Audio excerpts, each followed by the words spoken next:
Olá! O Panorama de hoje traz reportagens sobre democracia, lutas populares e a busca por justiça e mais direitos. Você acompanha aqui as notícias com o ponto de vista do trabalhador da cidadania.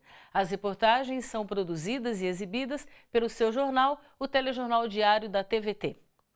A gente começa o Panorama de hoje falando sobre o ataque do presidente interino Michel Temer contra o direito à comunicação e à informação dos brasileiros e brasileiras.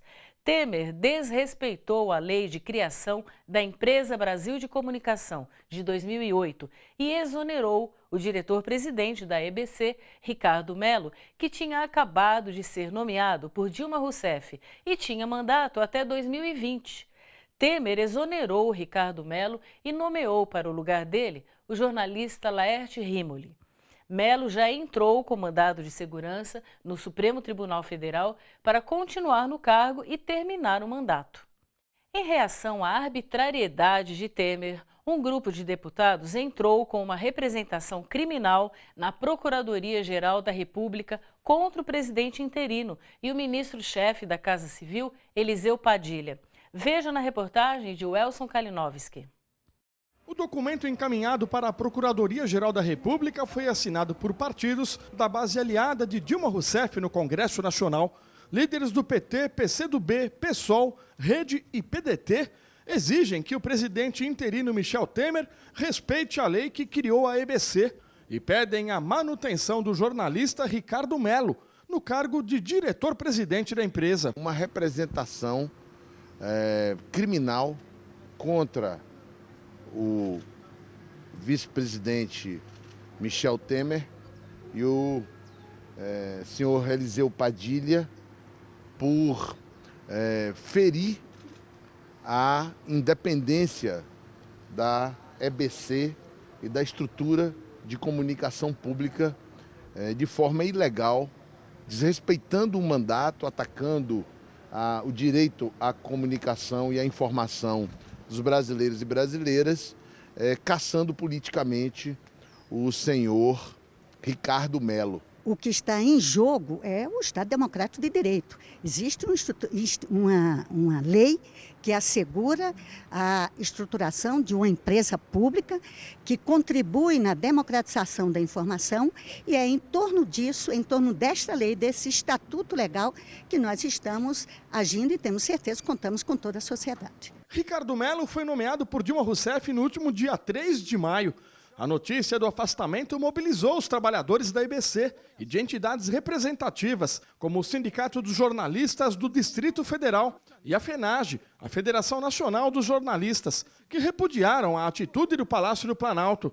O Conselho Curador da empresa, formado por representantes da sociedade civil, denunciou a falta de amparo legal para a exoneração. Para a deputada Luísa Erundina, o ato de Temer é mais uma manobra política para a retirada de direitos. Mais um abuso desse governo transitório, desse governo interino, que vem se comportando e agindo de forma absolutamente arbitrária e avançando num nível que só seria compreensível se ele já estivesse no poder.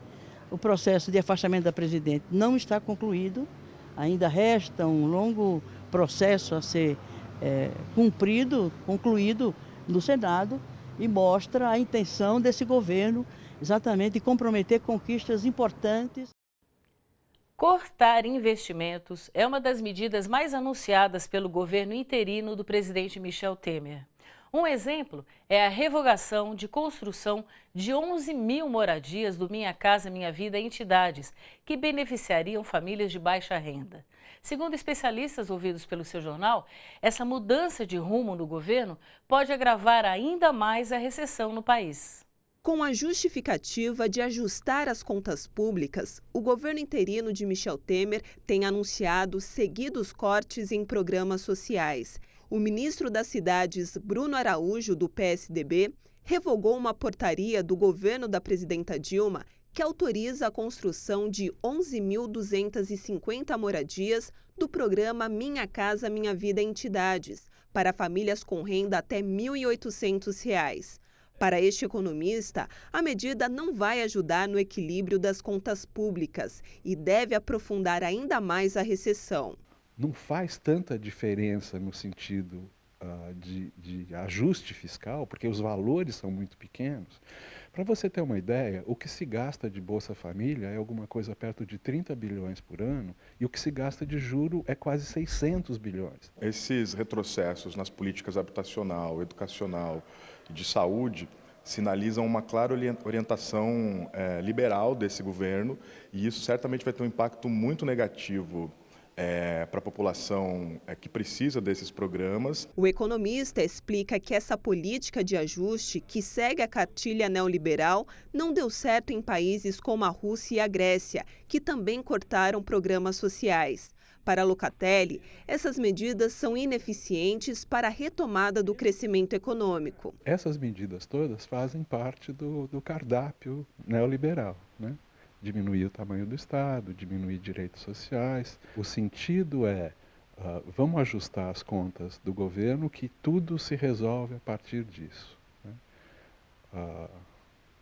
Acontece que o custo de fazer isso é muito mais alto do que se você tomasse um caminho inverso. O professor da Fundação Escola de Sociologia e Política de São Paulo explica que por trás dos cortes nos programas sociais feitos pelo governo interino de Temer está uma política orientada pelos interesses do mercado financeiro. Esse governo implementa de maneira muito acelerada uma série de medidas de desmonte do Estado, exatamente com o objetivo de recuperar alguns privilégios e mecanismos de distinção, tanto de uma parte da elite econômica brasileira quanto de uma parte da elite política nacional. O professor William considera que só a mobilização nas ruas dos movimentos sociais pode reduzir os danos causados por essa política de ajustes e retrocessos sociais. Eu acho que esse é o começo de um desmonte e há outras medidas piores e elas virão acompanhadas, muito provavelmente, de uma criminalização dos movimentos sociais e de um retrocesso na agenda de combate à corrupção, dado os sinais que foram apresentados pelo governo, seja com a nomeação de ministros investigados, com a extinção da CGU e a própria nomeação de um ministro da Justiça que foi secretário em São Paulo e aqui já mostrou que tem uma linha de atuação bastante problemática e bastante truculenta com os movimentos sociais e com todas as formas de ocupação das ruas. Em Brasília, a maior central sindical do país, a Central Única dos Trabalhadores, que representa 26 milhões de trabalhadores em 3.960 sindicatos, se uniu a deputados e senadores em mais uma frente de luta contra o golpe e os retrocessos trabalhistas e sociais que o governo interino tenta impor aos brasileiros. Juntos, eles criaram uma frente parlamentar para impedir o avanço das propostas conservadoras. O lançamento da Frente em Defesa dos Direitos da Classe Trabalhadora reuniu os principais representantes de sindicatos e entidades filiadas à CUT. O foco é impedir o avanço da pauta que o Palácio do Planalto tenta impor à sociedade brasileira. São reformas como a previdenciária e a trabalhista, além de cortes injustificados de ministérios e de investimentos em setores essenciais como a educação e a saúde, que podem ser criadas por meio de medidas provisórias. Para o presidente da CUT, Wagner Freitas, as propostas deste governo sem legitimidade já estavam prontas para serem colocadas em prática a partir do golpe que afastou Dilma Rousseff. O golpe só existe para retirar os direitos. Então, os direitos previdenciários, os direitos de saúde, os direitos trabalhistas, todos eles serão colocados numa cesta só. Eles partem da ideia, e a Telesul conhece bem, por exemplo, a realidade do México, a realidade do Chile e de outros países, de não ter legislação trabalhista. Só tem o que eles chamam de negociado. Então, o trabalhador, o que ele negocia com o patrão, ele consegue ter. Se ele não negociar nada, ele não tem nada. Freitas disse ainda que todo brasileiro precisa se mobilizar contra os retrocessos, independente de preferência política ou ideológica. Quem votou na Dilma, quem não votou na Dilma, quem votou no Oeste, não votou no Oeste, quem concorda ou não concorda com o golpe.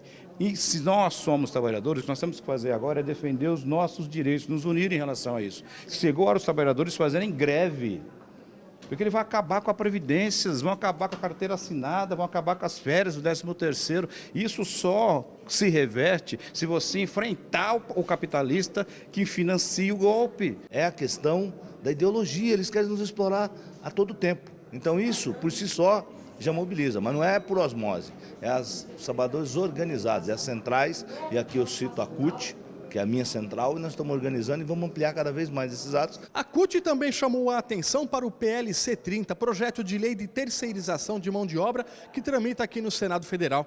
O Palácio do Planalto estaria pressionando pela aprovação da proposta a curtíssimo prazo, evitando assim a necessidade de negociações para uma futura reforma trabalhista.